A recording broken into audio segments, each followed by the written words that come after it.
But I had to press record. Oh, I see. Okay. Go back in.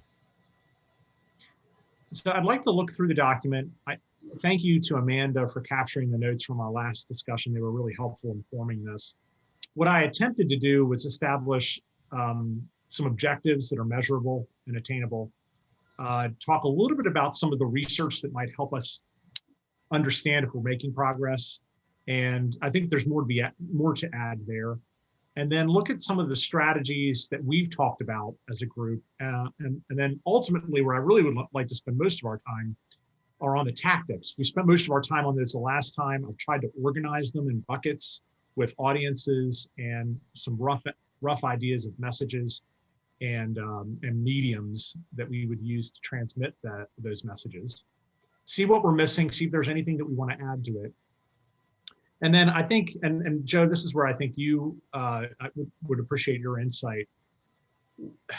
It's very difficult to put a plan like this into action and make progress on it without somebody to own it and keep us on track to get it done. And what we've talked about in the past is possibly using some financial resources to hire a partner to help drive the bus that we would all be a part of and work to get the work done, but somebody really sort of, I mean, not just to crack the whip, because we certainly want their ideas and their insights as well, and let this plan evolve as we learn more information and as the data sort of leads us. But definitely having a partner like that, a vendor partner who could, make this look easy. I know it's quite a bit of work, but I think this is that will be the secret sauce in us getting some of this moving.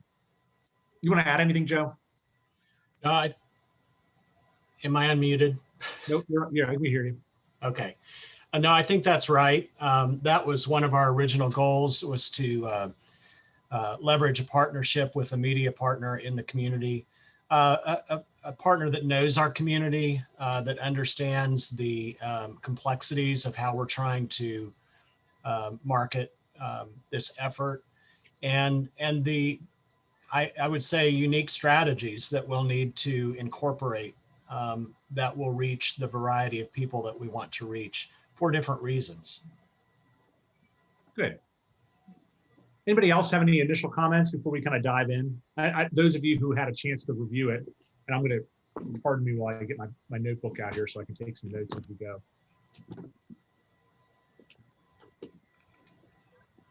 Okay.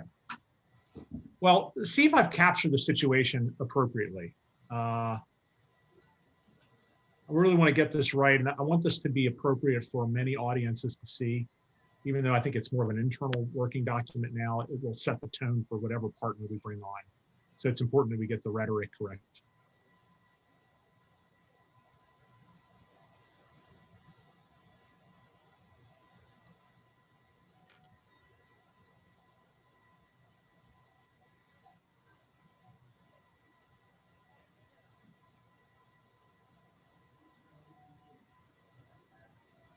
I think the situation is spot on.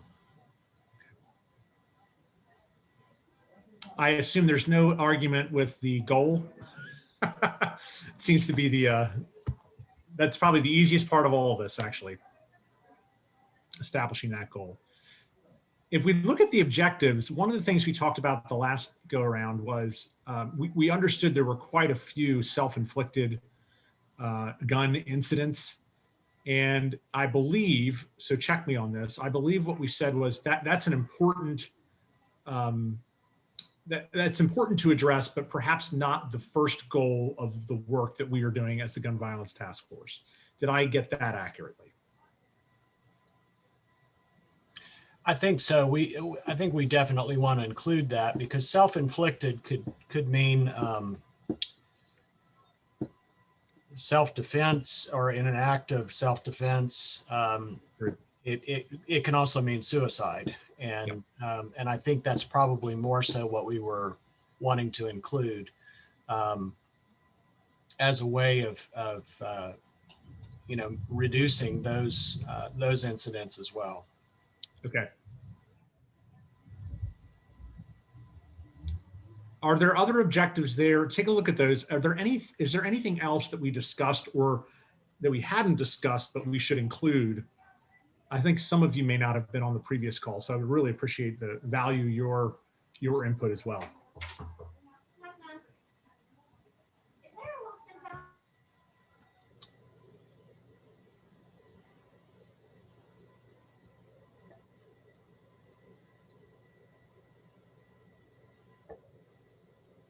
I guess on the on the second objective, change young people's perceptions, is Roanoke City Public Schools our only outlet for that, or only way to measure that? I mean, it's obviously it's a great one, but I just wonder if I think that a lot of times you see statistics where gun violence is really high at ages 15 to 24, which would take it out of the the school's ability to reach. What we might want to do there is focus more on the age range than Roanoke City Public Schools specifically. But I know, when we're talking about early prevention and intervention, it can start as early as elementary school, right, up through. And that, I think, in terms of our strategies, we need to think about how we're communicating to these different age groups and their family members. Yeah, and so what I was attempting to do there was indicate how we might measure those perceptions. Mm-hmm. I think we had talked last time about using school guidance counselors with some support from communicators to develop focus groups. We could do that beyond the schools. That just was one avenue that we talked about. I think there's some value in broadening that too. I'll make a couple notes on that as well.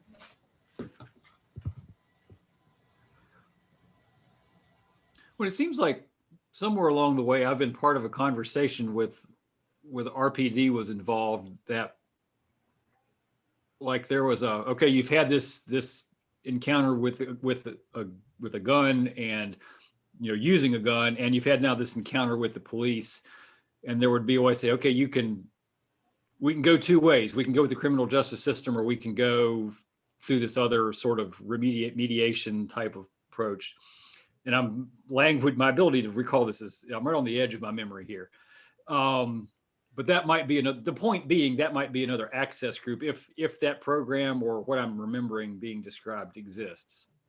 So perhaps the metric is the number of certain age group people who have been enrolled in that program or successfully completed that program.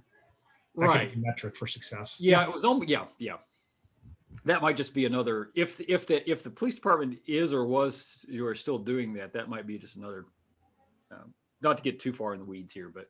Yeah, that's helpful. Maybe, Amanda, I forgot to ask, are you taking notes as well? So you're checking me, in other words? Thank you. That would be another, as we get into that research bucket there, I think that's another good metric to explore. That's great. And thank you, Joe, for taking some notes too. Now, one thing that we're going to likely hear about at the larger task force meetings in the near future, Joe and I've talked a little bit about this. The folks at Roanoke Memorial would like to walk through what takes place when we receive a victim of gun violence into the hospital, and that whole, wraparound services that sort of encompass them while they're here with us, and then as they're being ready to be discharged into the community. So that was sort of the measure. That last bullet that we were looking at was, we can at least, some of the data on that may be a little bit fuzzy. I have to think through how we might release some of it, but we can at least ensure that as part of our discharge instructions, there are certain resources that are made available to families and victims. And those are communications resources. At least I view them that way.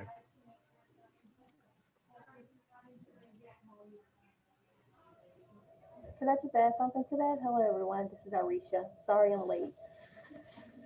Can you all hear me? It's a little little faint, or maybe even. Can you hear me now? Yeah, that's great. Okay, perfect. This was something that kind of just started maybe a month ago, where the Housing Authority is going to partner with Lloyd Merchant at the Roanoke City Police Department to kind of do something similar as far as providing resources to those who may be impacted by gun violence, individuals, families. And we're going to do that in partnership with Blue Ridge. Behavioral health. Yes. Okay. Use some of their counselors to come here to our site, wherever their site may be with the Housing Authority, whether at Lansdowne or Villages, to provide like a counseling session with them. And even also to walk through the neighborhoods in the event that there is violence of some sort. We have not had to use it yet, but we just had like a few meetings about it actually last month to kind of go ahead and get that going in the event we need to start using that. So I just wanted to put that out there. So it's something similar to that last objective. Yeah, so Irisha, I think that we wouldn't want to, we would not want to be descriptive about who comes, but perhaps we could measure the number in attendance, and that could be a metric that we could, I think that's a great idea. We could have we want to maintain the anonymity was the word I was looking for, but connect with the number of folks who might attend. I think that's great. Joe, could you increase the zoom on that a little bit? Are you typing? I am. Yeah, just down there in the right-hand corner. Could you like make that a little larger? Let me see if I can. Thank you, Tim. I was thinking the same thing. I think just down the lower right-hand corner of Word, if you can just. Oh, there we go. Yeah, thanks.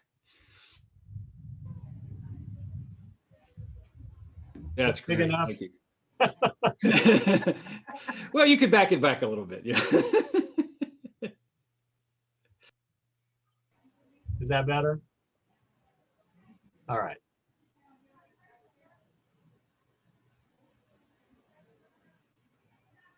I think too, just another note here.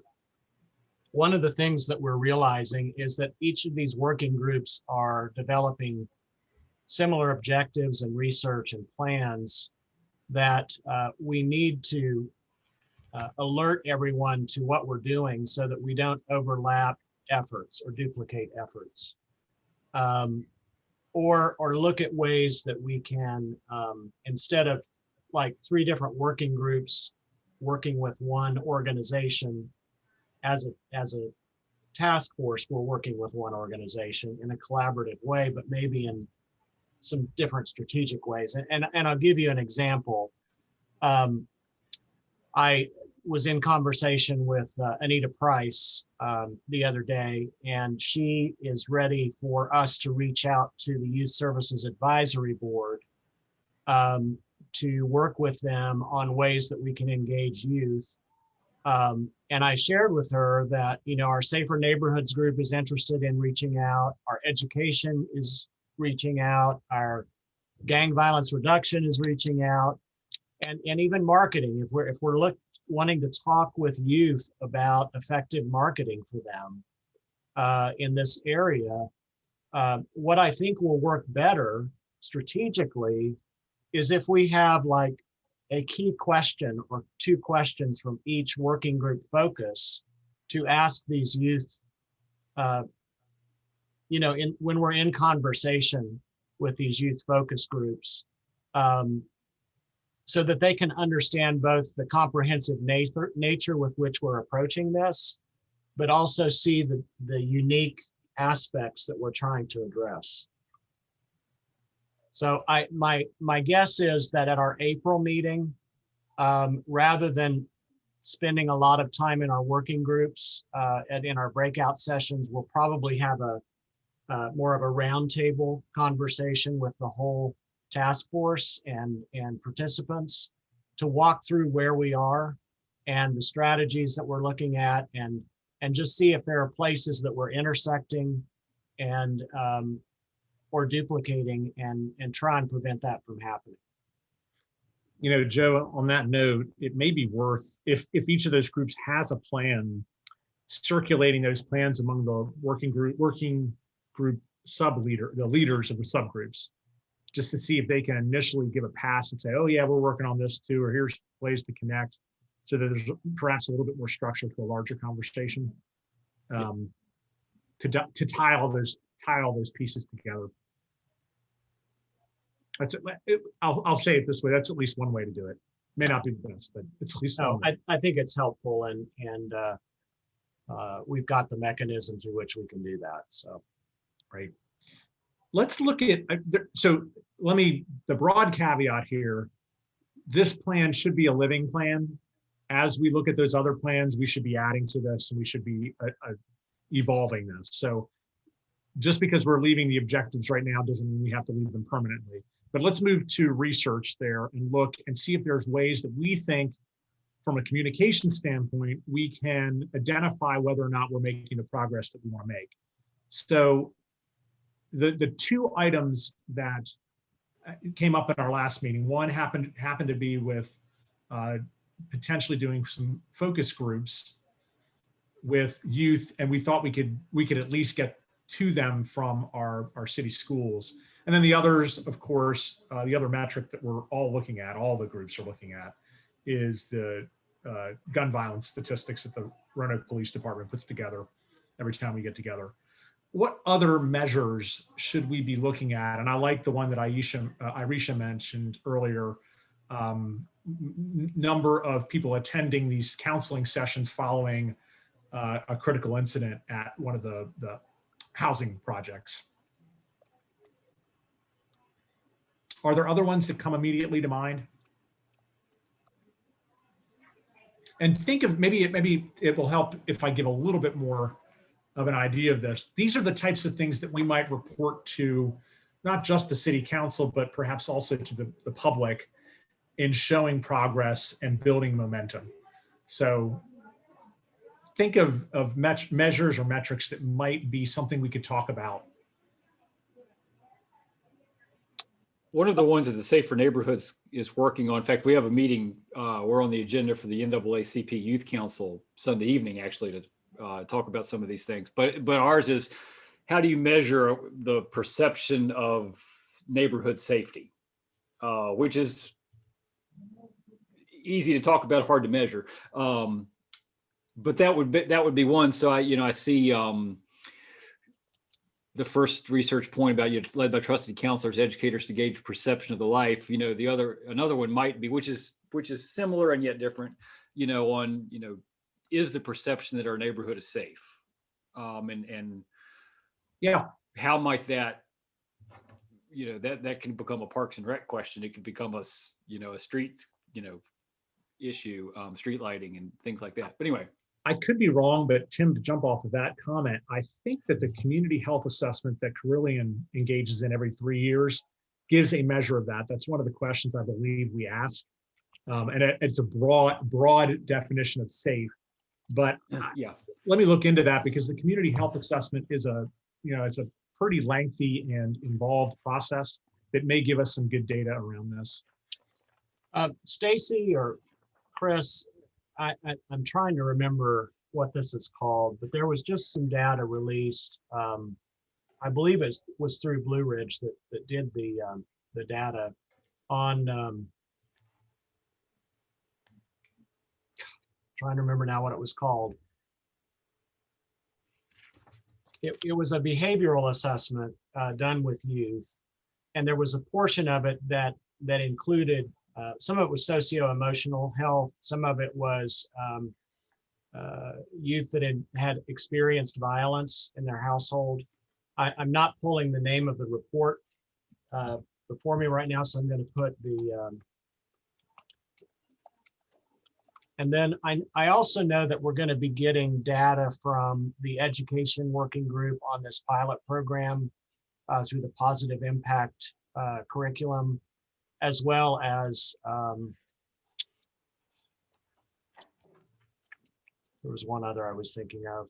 Oh, Joe, you're reminding me that the city schools are about to do a major assessment. Yeah, and the city risk behaviors. And Verlita White, the superintendent, has already given us approval to have access to that data.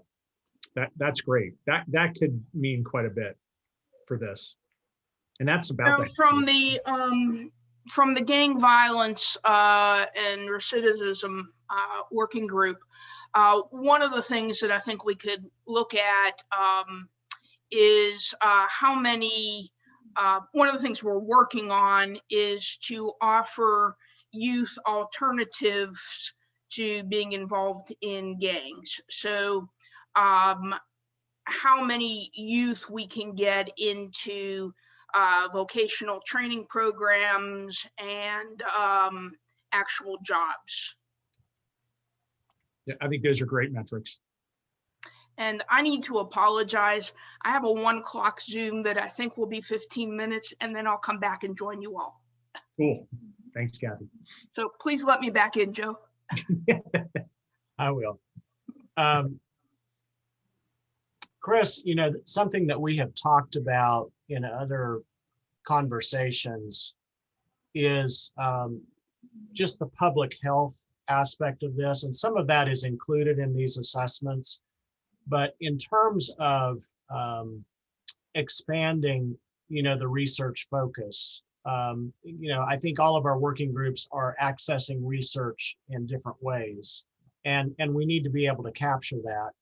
But we had talked at one point about having a research team from one of the universities work with us or alongside us to pull data from multiple sources, because one of the sources we talked about was the poverty study that came out. That ties in with the community health assessment. It ties in with the behavioral assessment, so that while the data and statistics from the PD are important, they're kind of the real-time data. They are. And they don't necessarily get to the root causes. And so we want to be able to combine the real-time data with the root cause data. I think you're right there. And Joe, the other thing that I think would be great is if we could understand. So I know that the police department does a whole lot of predictive analytics in their own data crunching. I would love to hear from other cities or localities that are tackling this, to see if they've come up with some of those predictive analytics, because those are the types of things, the leading factors that we might have more of an opportunity to change in the long term. I don't know what those are, but that may be worth exploring a little bit. I know that our folks at Carillion are involved on a statewide task force, or have been asked to be involved in the statewide. It's not actually a task force. I think it's just a working group in Richmond, and they may be able to pull some of that information too. I would love to know what the leading factors are, because you're right. I mean, the day-to-day stuff is what RPD is really able to give good insight on. It's what may be coming 6-12 months down the line based on certain, I don't know, socioeconomic factors or other leading indicators. This is a great list. We're likely, just to kind of put this in perspective, we're likely to hone in on 2 or 3 of these to help indicate our usefulness, or our success rather, in getting this done. But I'd like to leave all of them here for now, because I think they may also help some of the other subgroups. Yeah. Strategies. Let's look to that next. I tried to capture some of the ideas that we put forward in December. Nothing here I think is earth-shattering, but I'm wondering if there are other strategies that we should be focused on.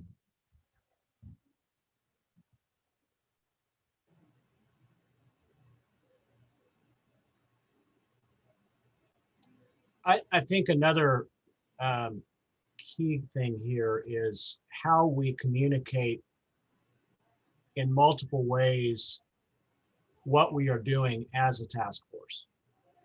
I think that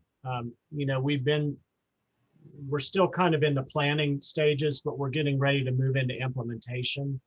And I think as we do that, we're going to need to communicate more directly and more often about what we're doing so that people understand that we're not just meeting to talk about this, but we're meeting to act on it. So how about regular and consistent task force communications? Right.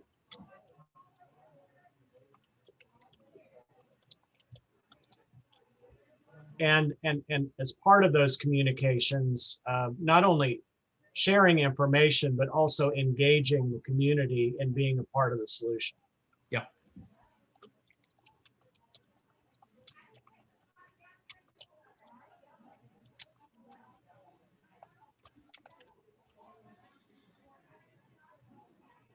Yeah, that gets to, and we haven't really touched on that in this plan yet, but it gets to what we call the, I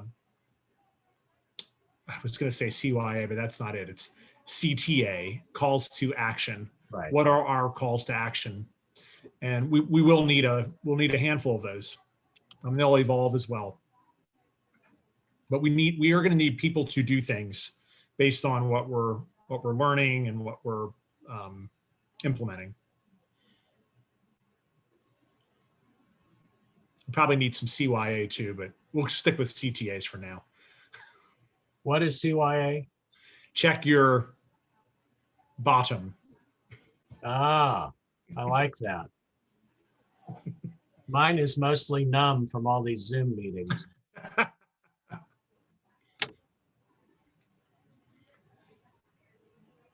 Okay, well, let's dig into the fun part now. This is where I think we spent the majority of our conversation last time.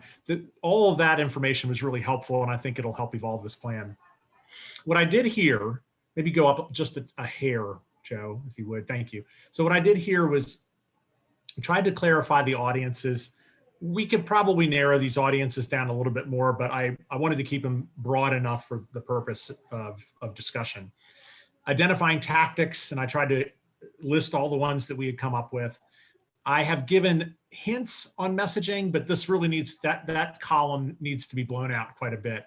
And what I would say is that doesn't necessarily need to happen with us. This could be something that we engage with our partner, and there's likely to be some research that needs to go into these messages so that we hit the right rhetoric.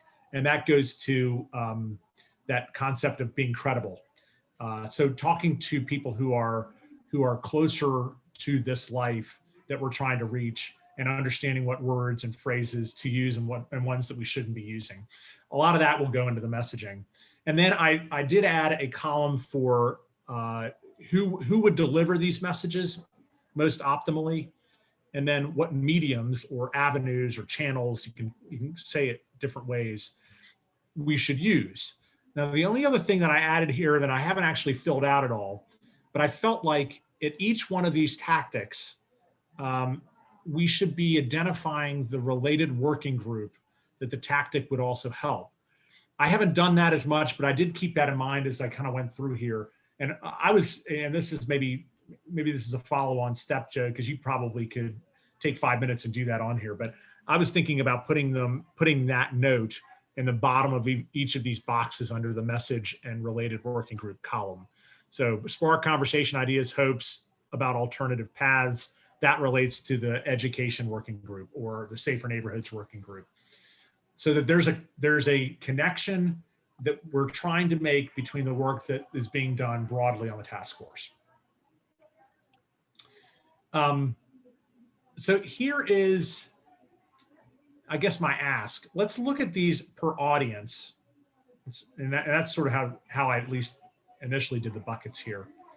What are we missing? What tactics are we missing? What do we think we need to add here and throughout? And you know, free form comments, because I think we can make this a lot more robust.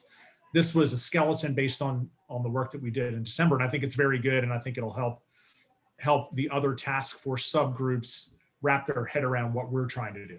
But I will stop talking and start listening.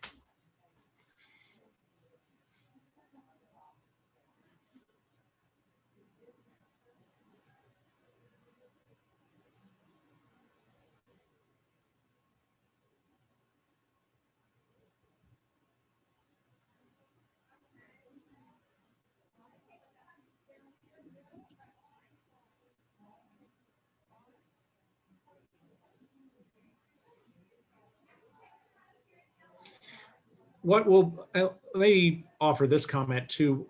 What I think our partner organizations will find useful about this is ultimately we should be able to give them a toolkit that is aligned on messaging. So think about school clubs, church groups, nonprofits related to gun violence. It's, here are the messages that we as a community are trying to send.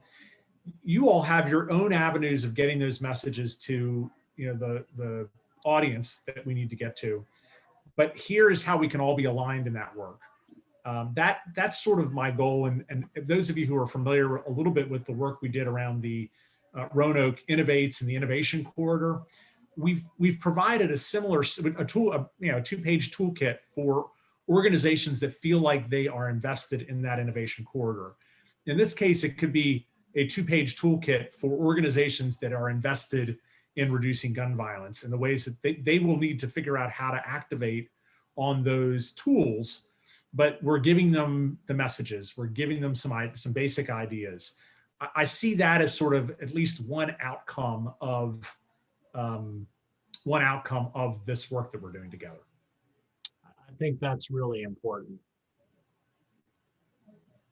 to make that accessible, not only for the working groups, but for community partners.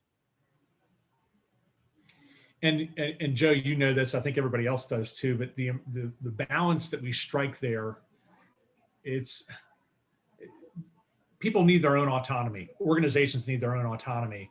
It's, if they're willing to be a part of this mission and they sign on to a couple of these key messages, I'm being a little flip here, but I almost don't care how they're activating on it. We'd like to hear what they're doing, but we want to know that they're in for the long haul on these goals, right? And that we're at least coordinated on them, which should give people the autonomy that they naturally would want. So the only thing I see that we might want to add or elaborate on is that from the statistics from the police department, we know it's like our actually young adults who are committing the violence.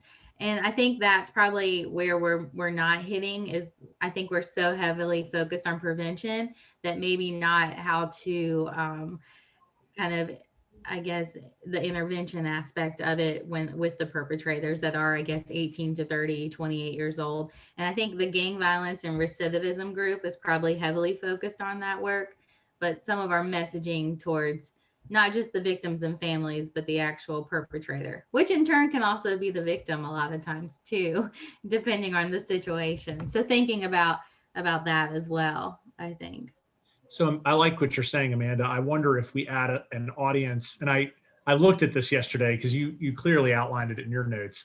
I wonder if we add an audience that's perpetrator or potential perpetrator, and then we build a series of tactics for that group with the help of the gang violence and recidivism task subgroup. That would be helpful because I remember I think it was Josh Johnson. It was one of the RPD representatives talking about the difference between a shooter and a killer. Yep. And if you're 16, 17, 18, you're a shooter. If you're still doing it at 27, 28, you've made that transition. And so where are we? Where does that? I think this is the category we're talking about now. Yep. How do we reach that group of people? Well, and I guess again, by just saying perpetrator, it's already identifying that someone who's already been identified as a perpetrator. So intervention is really about reaching that person before they become a perpetrator. So I'm wondering if this is the tactic. Well, I think the audience is still young people at this point. What I'm wondering, Joe, maybe I'm getting where you're trying to go. The perpetrator or potential perpetrator is sort of a subgroup of those young people. Right. And we've probably, again, not the expert here at all, but we probably do have some identifiers that would allow us to guess at that group. And focused, I don't want to step out of our communications role here because there are going to be some focused programs that the gun violence or gang violence and recidivism task force is probably, or subgroup, is probably focused on already. Our trick will be helping to communicate those programs to that group of individuals. It may be through some of those intervention programs that they're developing or working with. It may be a broader community initiative. It may be arming the people that are around them, who love them, with the right information to help them make a better life choice. It's a tough one, and I don't have a great answer on it, but I also don't feel like I fully understand that mindset. And that's where I think, passing this plan over to some of the other subgroup leaders will make it significantly better.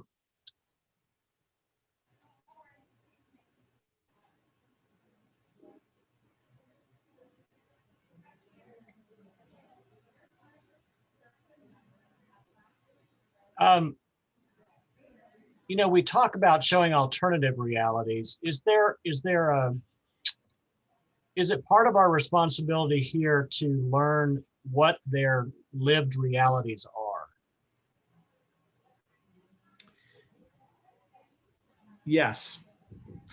I think that may fit under the research bucket.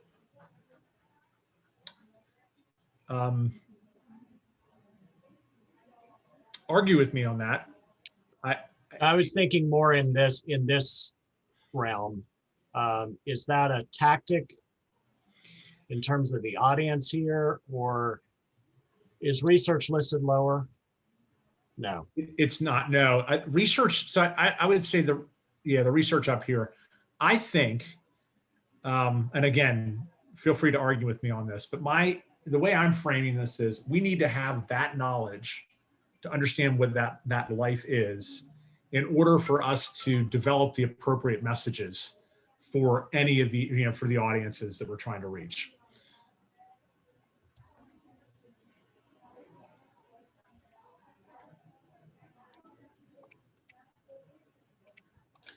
And that goes to the credibility of it, right? I understand my own reality, but I certainly don't fully understand where. Well, and I'll give you an example, everybody. I was talking with Patrick Boaz, who's with our Parks and Recreation Department, and he oversees all of the after-school programs that are run through Parks and Rec, which reaches about 123 kids. And he was, one of the things they hear is that, their programs really run up through 5th grade.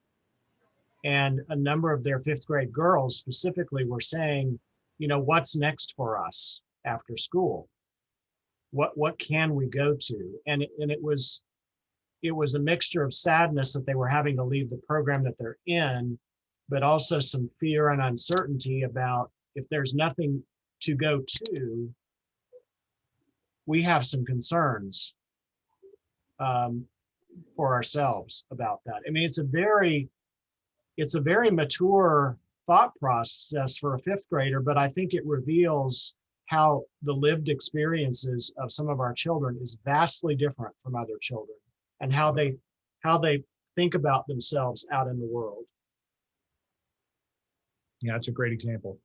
Stacy, do you sense that from you may or may not know this, but in terms of some of TAP's youth-based programs, is that some of the same kind of thing that you all hear? It is. And while we were sitting here talking, I was thinking of other ways to kind of do some of this work, like with our Yale program, and since we took in bigs with those mentor matches and things like that. But yeah, it's a lot of what we hear as well.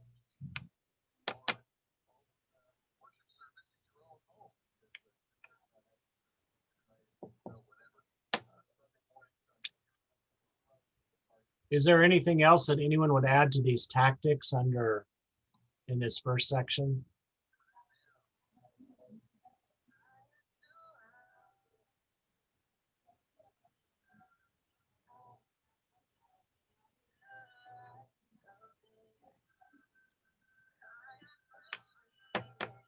there's quite a bit more work to do, obviously there. And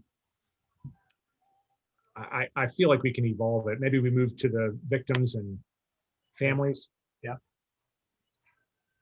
And I want to, maybe, Irisha, is there something that we can add in here that reflects the work that the Housing Authority is doing?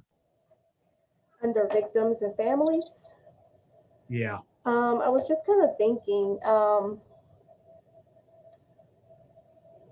so we had a situation over here earlier in the week where we had some gunshots fired close to our central office. But the issue that we're finding is when there's any type of violence or trauma, people don't want to talk because they feel like there's going to be some type of retribution or retaliation. So I think when it comes to providing information and support services, we need to make sure that we can make sure those people can stay, what's the word I'm looking for? Anonymous. Yeah. I think that's a big thing with a lot of our residents with the Housing Authority is they want to make sure their identity is protected, they're safe, and they can remain anonymous while still trying to live here at the same time. Yeah. So they can't just up and move. So they just have to make sure. I think that needs to be something that we focus on when we're trying to reach these people is, you know, yes, we want you to talk to us and trust us and give us information, but we also want to protect your identity if we can. Yeah. And did I understand the work that you all are doing is really around counseling and responding to trauma? More than, so I'll make the distinction, more than providing information to police resources so that, you know, that the legal aspect of it can move forward. This is more about helping people from a counseling perspective. Well, it could be both. Okay.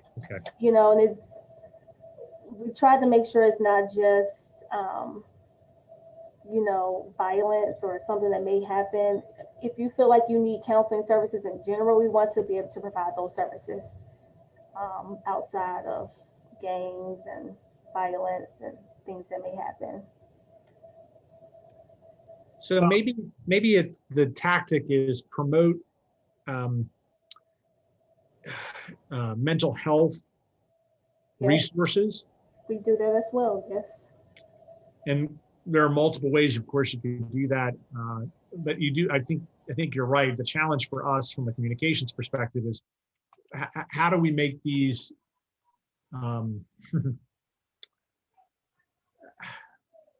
I had a presentation this morning. I'll take a quick tangent, but we had a presentation this morning about mental health among some of our staffers. And I raised the question, do we face a lot of resistance because of fear of acknowledging the fact that you have some mental health challenges related to, you know, the being burned out or whatever it is, or reluctance to be vulnerable, or, you know, that you're too far burned out to even care anymore.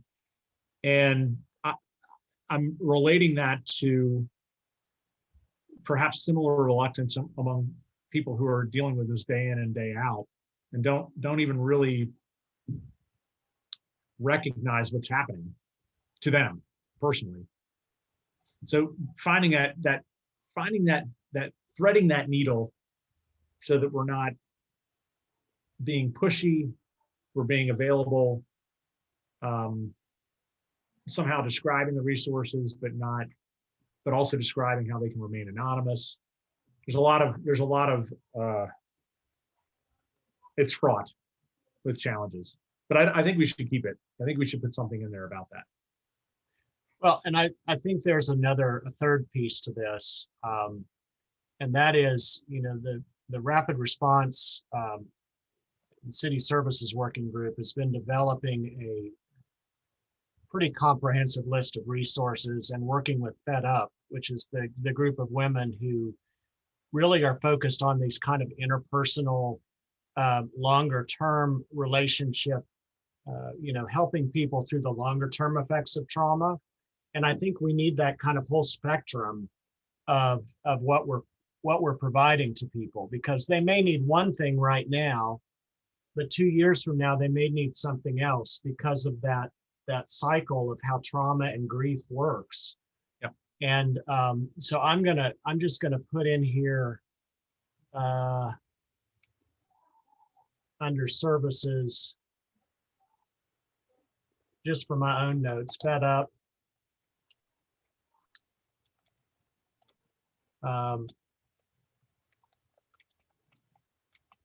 Yeah. Because as you said, you know, when you look at this kind of spectrum, you've got when it happens, and then the immediate response to that, whether that's in the hospital or in the home or the neighborhood. Then you've got who are some of those first responders after that person is released from the hospital, or who they're able to access in terms of information while they're there. But then as they go through life, maybe, it may be that the community mitigation work that Lloyd's doing works really well in one situation, but because of relationships with the police, it may not work so well. But somebody who's experienced it, who can navigate that, can step in and provide that support. And then they've got this access to, multiple resources. And as long as we all know who can provide what, we're better equipped then to help direct that energy into that situation. And so at some point, there's going to have to be a, really clear line of communication when we do have these incidents of trauma and violence in the community, and how we communicate those with each other. Yep. I wonder if on this, I know you have multiple agencies here.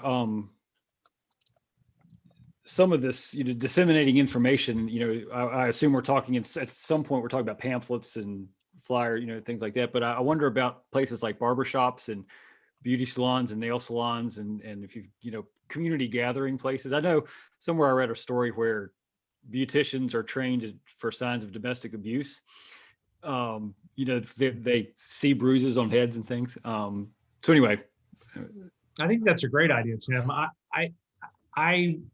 I would really like to explore that as a part of our research with these communities who are like, for instance, if you're quote unquote living the life, where do you get your information anyway? What are the avenues that you regularly get? I mean, is it Twitter? Is it Facebook? Is it on the corner or in the barbershop, as you mentioned? I mean, where are those places where you're getting more information? We face this right now, real life. I'm sitting here at the Berglund Center trying to vaccinate folks, and we had a real struggle between equality and equity in those first few clinics, because we sort of thought the community would do its own thing and make sure that if we just made the link available, that people would equitably get it. That's not the case. mm-hmm. We're trying to find different ways to get to communities that are traditionally more difficult to reach by communications. And this I think this fits that same mold, or the same challenge, at least. And I just want to say to Tim's points, I guess back in 2018 or maybe 2017, I actually did a story with the mayor wanting to create a task force with barbershop owners and salon owners to help get the word out about things like this, and to also help try to, obviously curb crime. So I'm not sure where that is standing or if it fell off, but that could be something to revisit. Yep. And they had quite a few people show up to that meeting. Can you say the nature of the meeting again, Arisha? It was to help with violence, gun violence. I'm actually trying to find the story. I know I did it. Okay. But it was. And I remember that one too, Arisha. Mm-hmm. I do too. Was it a town hall meeting, or was it something else?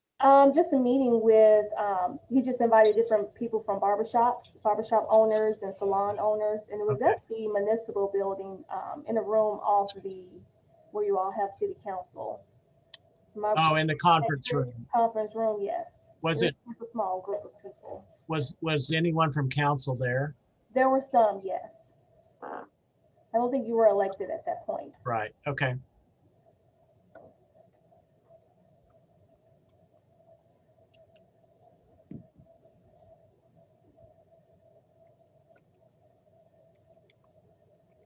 But yes, that could be an outlet because I go to my hairstylist and I tell her everything. I mean, she's like a counselor for me.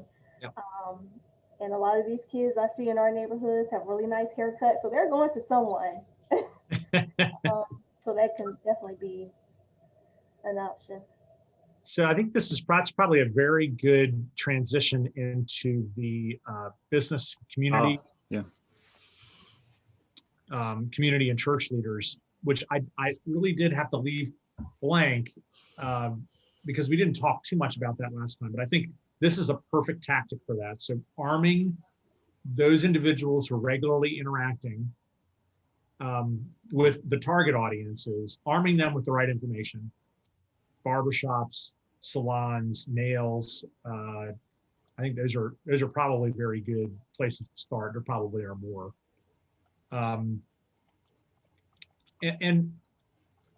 But I don't want to leave it at just that level. I think church leaders are already doing things in the community that I would want to capitalize on here,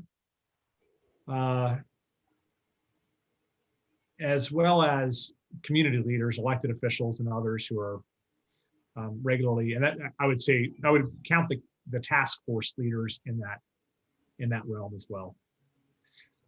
I'm going to shut up though, because I think you all probably have better ideas than I do. So go.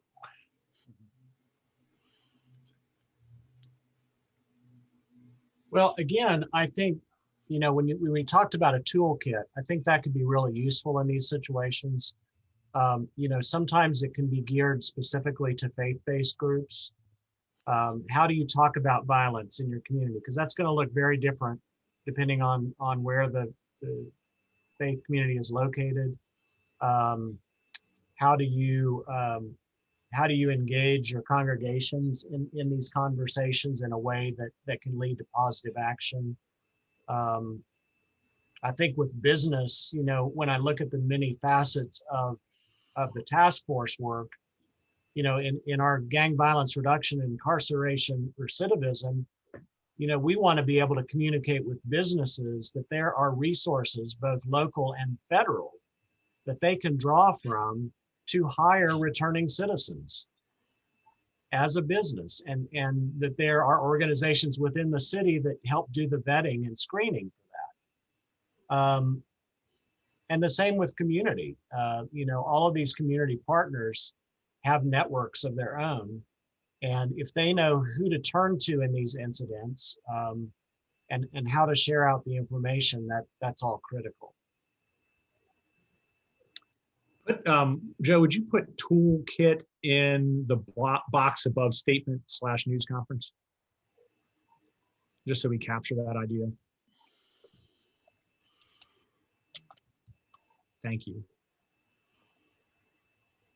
Yeah, because you made a very good point. Businesses, community, and community organizations and church leaders, we may need to ultimately break these out separately because there are different stages and different ways that they could help intervene.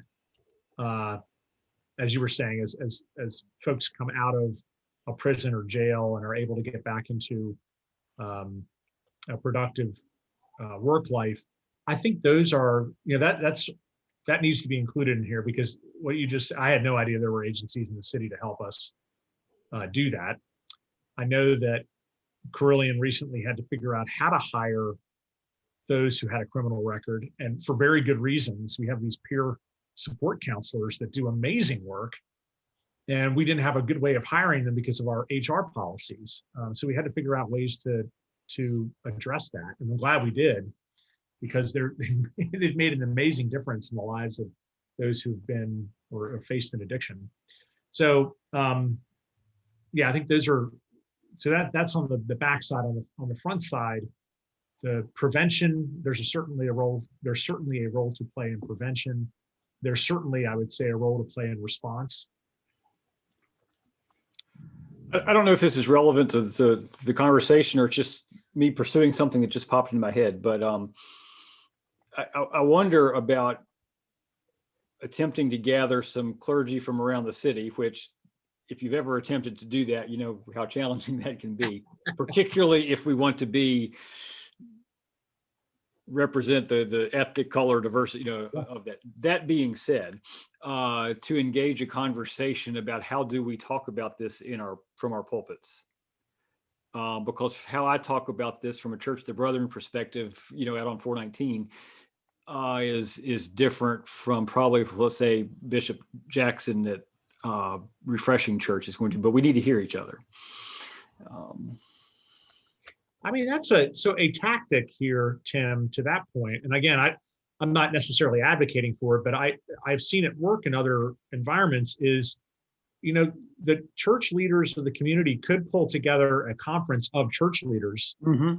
And that is that could be a tactic here to help align communities of faith around some of these messages and resources, frankly. Mm-hmm. Mm-hmm. I don't think that's a bad idea at all. And frankly, you know, you could do the same with business leaders and you could do the same with community leaders. Mm-hmm. It wouldn't have to necessarily be the same event. Right. The issues could be slightly different or the focus could be slightly different, but I think that's really critical because one of the things I'm consistently hearing is the business community would like to be more involved in providing resources and maybe, you know, participating in finding meaningful solutions. Yep.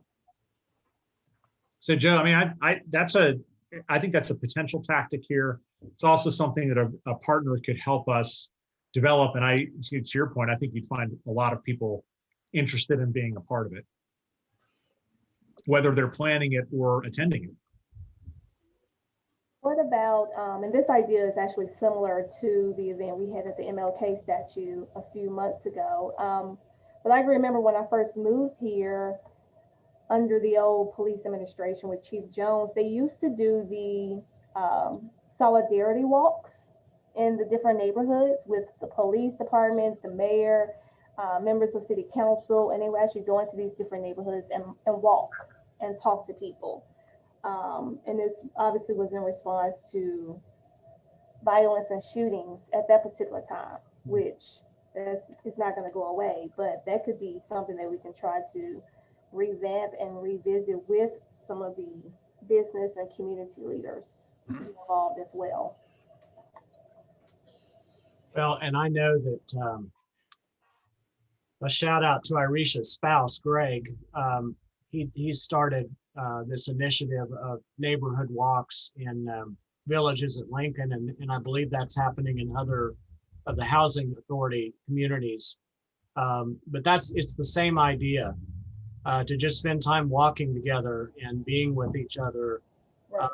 particularly in places that some people might say they're afraid to walk in. Yep. And we did have Lloyd Merchant come out a few times with those, and he seemed to enjoy them and want to continue those. So that's definitely something we're going to start back up once the weather gets warmer. That's great. Well, let's keep thinking about it. That again, doesn't have to be the end of that conversation. Let's shift over to broadly to citizens. And, you know, this is probably an area with a lot of growth potential, but the three tactics that we talked about last time, it popped immediately into my mind. We do need something to say following incidents of gun violence. And we need to be consistent in that. And by we, I mean the task force. And I think we could develop I hesitate to call it a script, but it's sort of an outline of what we would want to say in each of those instances. I've given a little bit of an outline there, but it needs to be retooled and probably refined quite a bit. I think there's some usefulness in getting in front of the neighborhood associations And it, it's logical to want to do that in neighborhoods that suffer from violence. However, I would hope that the remainder of the neighborhoods in the city would also invest in combating this. And so I would say maybe not just neighborhoods that are frequently experiencing gun violence, but all neighborhoods. And it's a slightly different approach in each of those settings. And then I think, again, the promoting the tools and the relationship building opportunities, educational opportunities to the community at large is well worth our time. And this is where I think an agency partner or a marketing firm could really help narrow down a campaign for that. Are there other tactics that we should have at least as an initial foray on here? I think one of the tactics I think is to capture citizen stories and kind of testimonies. One of the things that Rita Joyce does so well in terms of the Fed Up work is tell that story. How she experienced trauma and grief through an act of gun violence of a loved one, and how she turned that into this organization that helps people heal and give them kind of help restore hope.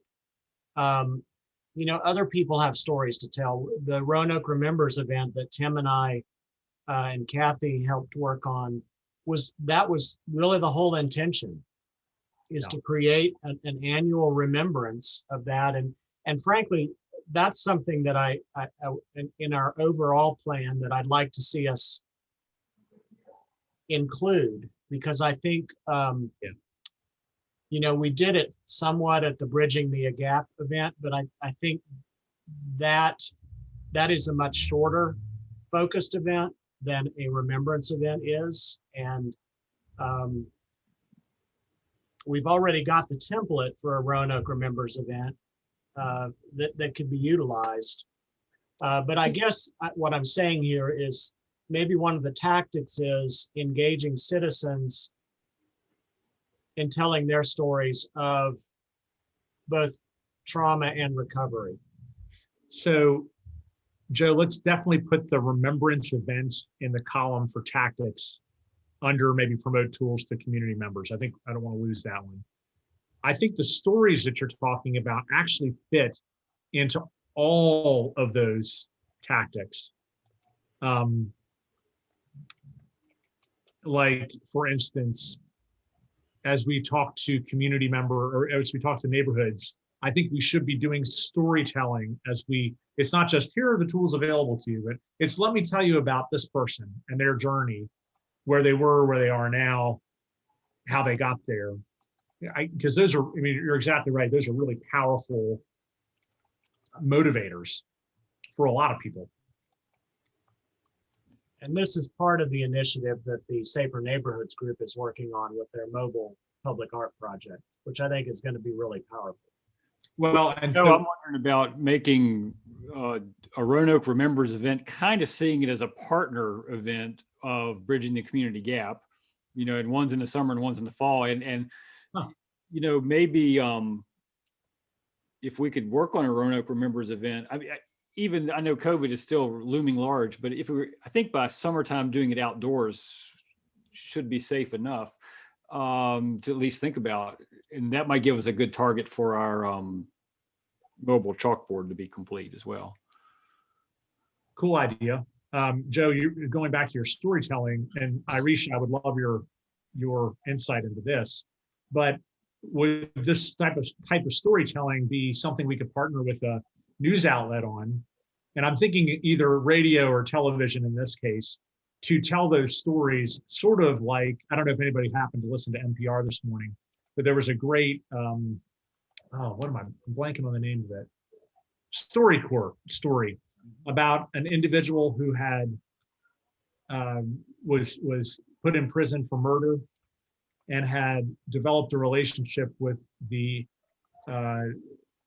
father of the person that he killed, and sort of as a way of talking through forgiveness and recommitting your life to something greater than yourself. Those types of stories have an impact in the community. So yeah, Irisha, do you have any ideas? I mean, I think we might be able to get somebody on board for that from 10 Yeah, or 7. I think that's definitely a great idea, because that's kind of what I've been doing since I've been at the Housing Authority, is trying to use the news organizations to tell our residents stories as well. And it seems to be working out so far. So I don't think that they will have a problem with what we're trying to do with this particular approach. I think we would just have to tailor it. I don't know if we want to do like a special, It's an like idea. where there's a couple reporters working on these stories to kind of make it a special, like one story a week or something like that. Yep. That could be Yep. an option. I think that's something to consider. And again, there's a lot of work that goes into that, and Irisha knows it firsthand.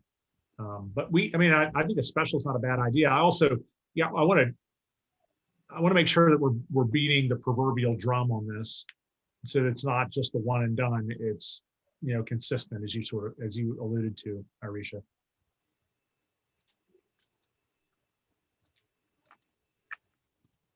I get the sense, and so again, argue with me on this, but I get the sense, and we would need to do research to back this up, that the interpersonal communications, the grassroots communications for an initiative like this matter more than the big public megaphone type communications, at least right now. And I think ultimately that balance may shift. But I feel like the greatest impact that we could have as a group here, as the task force itself has, is probably in grassroots communications, making sure that we're tucked and tied and that we're all kind of pointed in the same direction, and let it bubble up from there.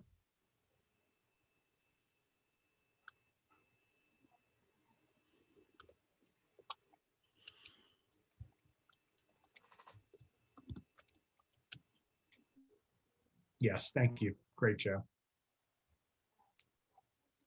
I'm doing a time check. I know when are we scheduled till? I think we were scheduled to 2:30, but we're making such good progress, we probably won't have to go that long. Well, so maybe we can talk briefly about timing and maybe next steps. I feel like we've made great progress today. I'm anxious to hear what the other subgroup leaders have to say about this, because I want to make sure that we're aligned internally.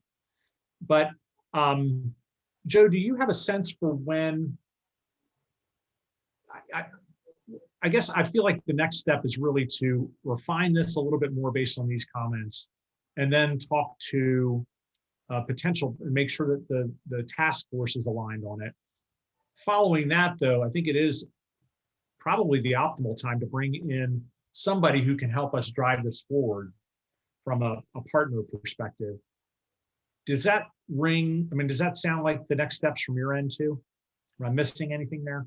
No, that does align, and I have a couple thoughts. One of my initial thoughts was by having Bruce and Tommy through their media lens, and Irisha can do this in part, but they both run media companies. Bruce's is more marketing based and storytelling based. To run this by them and get their feedback on it, what they would add to it, how they would enhance it. But then my hunch is that what we would need to do is create a request for proposal, an RFP, and put that out for open bid for marketing companies in the area, and see how many we get. And one of the things we could do in terms of budget, and I don't know what the costs would be, but in terms of building out this plan, I think one of the potential costs is advertising that RFP, because through the city, we typically do that as a newspaper notice, and then there are other ways that it's pushed out, and there are some costs involved in that. And then figuring out what kind of budget we're actually looking at in conversation with these agencies. I know that based on the initial research that Courtney had done when we first started this, I think he was looking at something in the $75,000 to $100,000 range, with some of that being leveraged through just, in kind, but figuring out what that looks like in our agreement with the partner agency. Now, my experience working with the city on the Roanoke Innovates work, I think that aligns with about as much as we spent to get that off the ground. The catch was we didn't have all of this. So I think the work that we've got here on paper actually will give us an ability to sort of leapfrog over some of those initial startup costs that might be in there, which I would say we still would want to dedicate that 75 to 100K, but perhaps make it live a little longer than a year, Right. Oh, definitely. To me, I think we need to have a 1 to 3 year plan that can be adapted for this to have any kind of impact. Yep.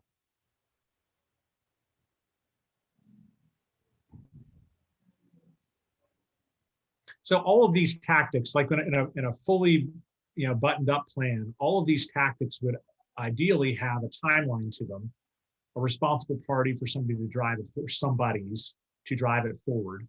And all of that I think should be done after we sort of address getting a partner on board. There is some value in having that oversight and that insight that we would get from a partner. But I like your idea of going to Bruce and Tommy and trying to figure out where they could make this better, because it will make the RFP better ultimately. What I'm thinking, Chris, that we could do is our March meeting for the task force is going to be a basic trauma training that Tasha Steele is going to be leading. So we're just going to have kind of a check-in prior to that.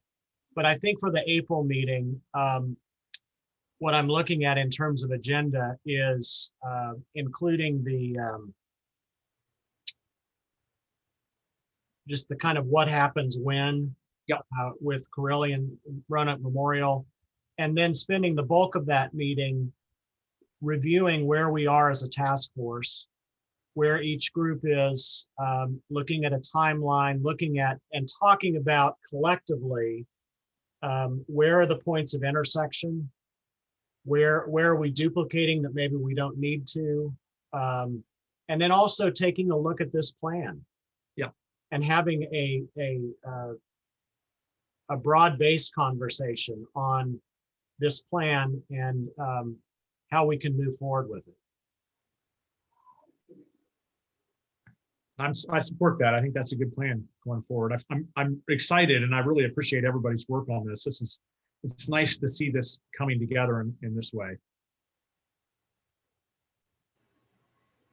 It is very difficult. Joe and I've had a couple conversations. It's really difficult to connect all of these thoughts into one narrative or one cohesive document. And that takes a great amount of work. I really appreciate those who are here today, those who are here in December, because this I think helped break the back on the work that we're going to do.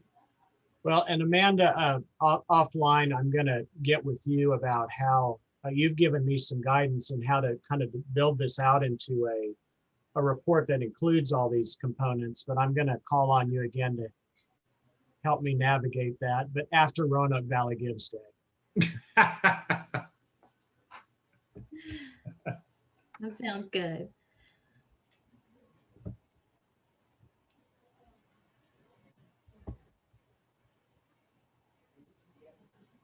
And we have, for this group, we kind of have within the City of Roanoke's website like a page dedicated to the gun violence task force.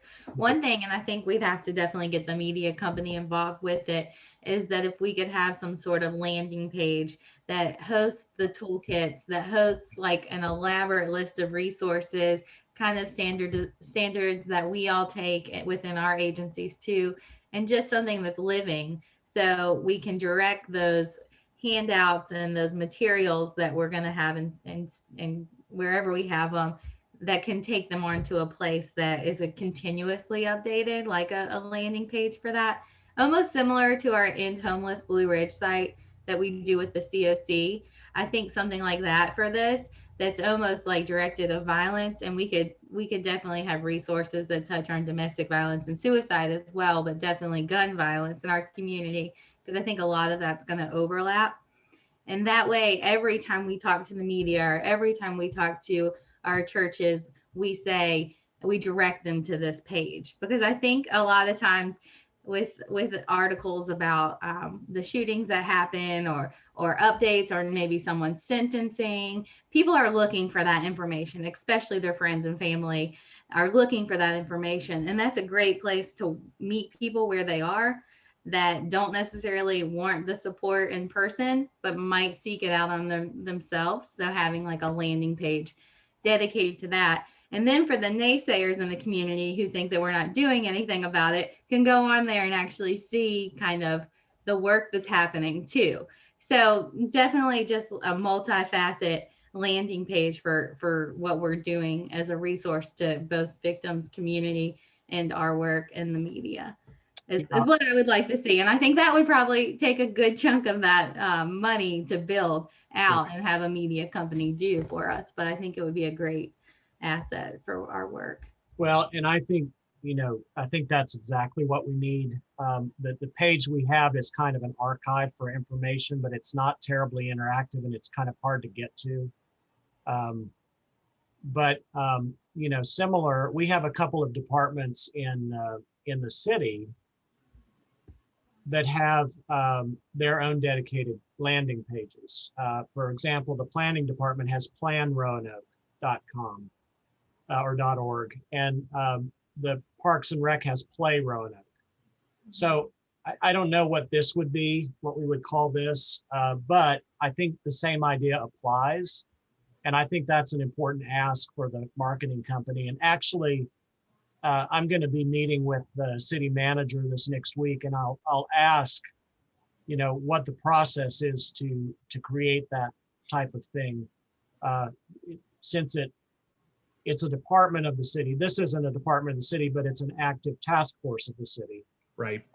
And we do need to have a place that's easy to get to, that has these resources, that has current information, has ways that people can access the task force and the working groups and, all of those kinds of things that you've just described. Mm-hmm. One of the lessons that we learned with the Roanoke Innovates, so very similar, right? Although that sort of was a collaborative effort among several different agencies in the city and external parties, is that in addition to the landing page, you really need somebody dedicated to populating it. And that was probably the biggest hurdle for us. We're still sort of struggling with that. We thought we could populate it by using several dedicated hashtags, so that when Carillion posts something about Roanoke Innovates, we hashtag it Roanoke Innovates and it gets sucked into the website. But we should think through that as well. The other thing we might want to ask, and again, we're getting a little ahead of ourselves here, but with the RFP is, quite frankly, a web page may not be where it's at anymore. There may be like a lot of organizations now just do a pretty elaborate Facebook page where they're posting regular information. They've got a place for resources. I don't know if Facebook's the direction, but I wonder if the company that we would hire would have some recommendations for us on exactly, you have to think about how people are consuming the information, whether it's on their phones. You have to think about who you want to be on that web page. If you're talking about business leaders, yeah, web page is probably right. If you're talking about folks in a neighborhood that doesn't really have access to broadband and are really doing it on their phones, there may be another option that we should be thinking about. that I don't even know about. I thought you were gonna pitch an app, Chris, and I was like, let's do it. I mean, it could be. I mean, it I could know be. the police department has pondered an app for quite some time, so I think that partnering with them on certain things could be great too. Yeah, Not a bad idea at all. Yeah, I think it's going to have to be multifaceted it's going to have to be. because it impacts the reach as an intergenerational audience. Yeah, totally. Well, this has been great. I'm happy to give people 30 minutes back in their day on a Friday at that, when before the rains come, before we have to get our boats out. Joe, is there anything else that we're missing that we should chat about that you can think of? No, I think this is great. What I'm going to do is save this and send it out to everybody. Great. And then once we kind of, Chris, do you want to do a little tweaking on this? Yeah, let me have it for a couple weeks. I know next week is a little bit crazy for me, but if you give me a few weeks, I'll finesse thank you for taking the notes. I'll finesse those into the document and share another draft. Okay, and then I think from there, I'll send it out to the working group leaders to check on in terms of alignment. Yep. And then we'll plan at the April meeting, once that date is set, to include this as part of the overall conversation of our work then.